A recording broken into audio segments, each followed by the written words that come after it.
नमस्कार। ओशो की श्रृंखला में आपका स्वागत है। और आप अब तक के हमारे व्याख्यानों से इस बात से परिचित तो हो गए होंगे कि हम आपके सामने एक ऐसा इतिहास लाते हैं जो इतिहास की किताबों में मौजूद नहीं है, जिस इतिहास को दबाया गया और उस इतिहास को आज की युवा पीढ़ी के सामने ला करके हम समझते हैं कि हम एक ऐतिहासिक दायित्व को निभा रहे हैं। हम कोई नया इतिहास नहीं लिख रहे हैं, हम वही इतिहास बता रहे हैं जो घटनाक्रम उस समय हुई, जिनके सबूत मौजूद थे, लेकिन जिसको इतिहास की किताबों में ना तो स्थान मिला और ना हमारे इतिहासकारों ने या राजनीतिक नेताओं ने इतने वर्ष तक जनता के सामने रखा। और इसी श्रृंखला को आगे बढ़ाते हुए आज एक बार फिर मैं कुछ ऐसे नाम के साथ आपके सामने आ रहा हूं जो नाम बहुत मशहूर रहा आजाद हिंद फौज के काल में। ये नाम था लेफ्टिनेंट कर्नल शौकत अली का, जिन्होंने के 14 अप्रैल के दिन मणिपुर मोइरांग में तिरंगा झंडा फहराया था भारत की भूमि पर। वैसे तो भारत की भूमि पर सबसे पहले तिरंगा बर्मा के अंदर अंग्रेजों से लड़ते हुए बर्मा का बॉर्डर क्रॉस करके जो भारत का माओडांग का क्षेत्र था वहां फहराया गया था, लेकिन क्योंकि वो इलाका बांग्लादेश में चला गया तो इसलिए भारत की मुख्य भूमि के ऊपर इसको मानते हैं। और 30 दिसंबर 1943 को तो पहले अंडमान में स्वयं नेताजी ने तिरंगा फहराया था। तो 14 अप्रैल 1944 के दिन लेफ्टिनेंट कर्नल शौकत अली ने यहां पे तिरंगा फहराया। जापानी सेना इनके साथ थी, एक जापानी कैप्टन भी इनके साथ थे और ये लोग युद्ध जीतते हुए मणिपुर से इधर आए थे और यहां पे इन्होंने ये तिरंगा फहराया था। कौन थे ये शौकत अली, जिनको नेताजी ने एक इतना बड़ा तमगा जो है सरदारे भारत सरदारे जंग का तमगा जो है वो दिया था। ये शौकत अली जिला मुल्तान में रहने वाले थे। उस समय का मुल्तान पंजाब में भारत का ही हिस्सा होता था और इनके पिता का नाम था मलिक करीम इज्जत। ये अंग्रेजों की प्रथम भावलपुर इन्फेंट्री जो थी उसके अंदर ये नायक सूबेदार थे।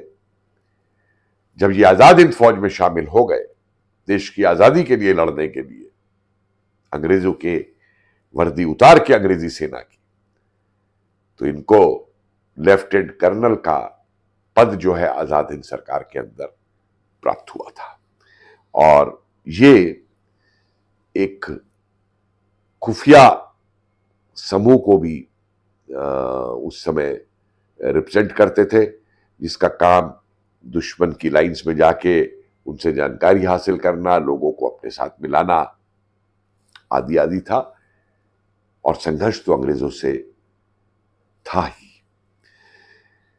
कई लड़ाइयां लड़ने के बाद अंग्रेजों को पीछे धकेलते हुए ये मोइरांग पहुंचे थे और लगभग 4 महीने तक मोइरांग में आजाद हिंद सरकार का शासन ये चलाते रहे। यहीं से अंग्रेजों के खिलाफ युद्ध की नीति भी बनाते रहे। और जब 15 जुलाई को इनके घरों पे बमबारी की अंग्रेजी सैनिकों हवाई जहाज वगैरह ने, तो उसके बाद इस मोर्चे को छोड़ना पड़ा। लेकिन इस मोर्चे की और इस विजय की बहुत सारी महत्वपूर्ण बातें हैं। सबसे महत्वपूर्ण बात यह है कि विजय के बाद में मोइरांग में इन्होंने स्थानीय लोगों को एक संदेश दिया और स्थानीय लोगों को संदेश में ही बताया गया कि किस प्रकार से आजाद हिंद सरकार जो है अब प्रतिबद्ध है पूरे देश को आजाद कराने के लिए, किस प्रकार आजाद हिंद सेना आगे बढ़ के आज उन तक पहुंच गई है और किस प्रकार वो उनसे सहयोग जाती है कि जो हम दिल्ली दिल्ली जाएंगे, हम अपना देश बनाएंगे, उसको सफल बनाने के लिए मणिपुर के लोग उनसे किस प्रकार सहयोग कर सकते हैं। एक यज्ञ में उन्होंने आहुति मांगी मणिपुर के लोगों की और उसके लिए उन्होंने उनसे कहा कि वो दुश्मन की तरफ से जो खबरें हैं वो हमको लाके दे सके। और आप हैरान होंगे कि इस सेना का मणिपुर के लोगों ने स्वागत किया, आजाद हिंद फौज का और जापानी सेना का। असल में मणिपुर में इस समय एक गीत गाया जाता था, जिस गीत के अंदर कुछ बोल ऐसे होते थे कि बर्मा के मैदानों के क्षितिज से जापानी विमानों की मधुर ध्वनि आ रही है, जैसे बांस की बांसुरी का मधुर संगीत हो। जापानी विमान ऊपर आकाश में गड़गड़ा रहे हैं। अब जापानी विमानों की मधुर ध्वनि आती है, तब दुखी किसान अपना कष्ट भूल जाते हैं।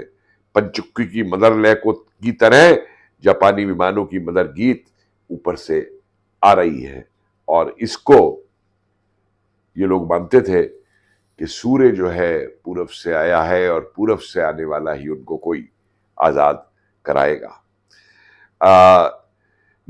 कई मणिपुर के लोग जो कि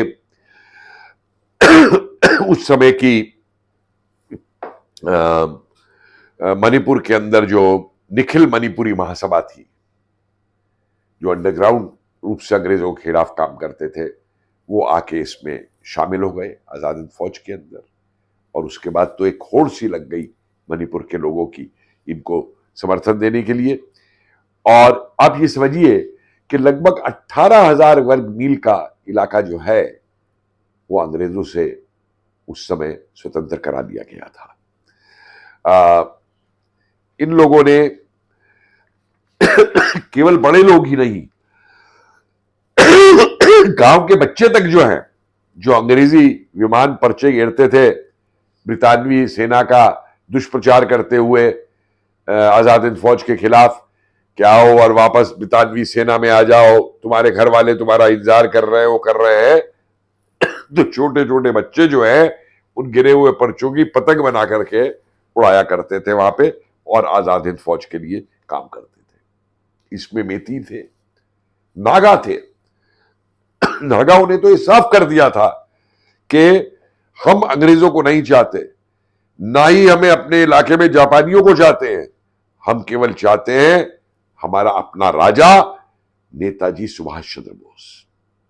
जापानियों के और इनके आजाद हिंद फौज के लिए जो सहयोग उस समय नागा लोगों ने दिया, उसकी महत्ता शाहनवाज खान ने स्वयं जो है अपने वृतांत में पूरी लिखी है कि जब इनको खाने पीने की कमी हो गई तो जितने नागा सरदार थे वो सारे वहां पे आए और उन्होंने कहा कि हम पे खुद भी खाने पीने को नहीं है, लेकिन जो भी कुछ है हम मिल बांट के खा लेंगे, आप वापस ना जाओ, हम एक साथ लड़ेंगे। अगर आप भूखे हैं तो हम भी भूखे रहेंगे, लेकिन वापस ना जाओ, हम तो स्वतंत्र हैं। आगे शाहनवाज लिखते हैं कि भारत की अंदर ये नागा जो है ये इम्फाल के चारों तरफ पर्वतीय इलाकों में बसे हुए थे और जिस प्रकार उन्होंने सर्वाधिक मदद की आजाद हिंद फौज की, उसकी कोई और उदाहरण नहीं दिए जा सकते कि जिनको हम लोग जनजाति कहते हैं, उस नागा जाति ने किस प्रकार से भारत की आजादी के लिए युद्ध किया और युद्ध में आगे चल। कर्नल शौकत मलिक को इसीलिए याद किया जाता है। आज भी देश के अंदर 14 अप्रैल के दिन मोइरांग के अंदर तिरंगा फहराया जाता है। आज भी मोइरांग में वो झंडा फहराया जा रहा है। सारे नेताजी के समर्थक, उनके चाहने वाले, वहां के स्थानीय लोग, वहां एक म्यूजियम भी बना हुआ है जिस म्यूजियम के अंदर नेताजी द्वारा जो जो वहां पे कुछ किया गया, कुछ सामग्री भी वहां पे मौजूद है आजाद हिंद फौज की। तमाम मेती और नागा लोग जिन्होंने के समर्थन दिया था आजाद हिंद फौज को, उनके फोटो भी वहां पे मौजूद है। और इस प्रकार जिस घर से शौकत अली वहां पे शासन कर रहे थे उन इलाकों के ऊपर, वो घर भी आज वहां मौजूद है, वैसे का वैसे रखा हुआ। कभी मौका मिले जिंदगी में तो जरूर जाइए इम्फाल और जाके देखिए उस इलाके को, मोइरांग को, जहां पे आजाद हिंद का झंडा जो है 14 अप्रैल 1944 के दिन फहराया गया था। और याद करिएगा उस कर्नल शौकत अली को जिसने आजाद हिंद फौज की तरफ से झंडा फहराया था, जिसको सरदार जंग नेताजी ने दिया था।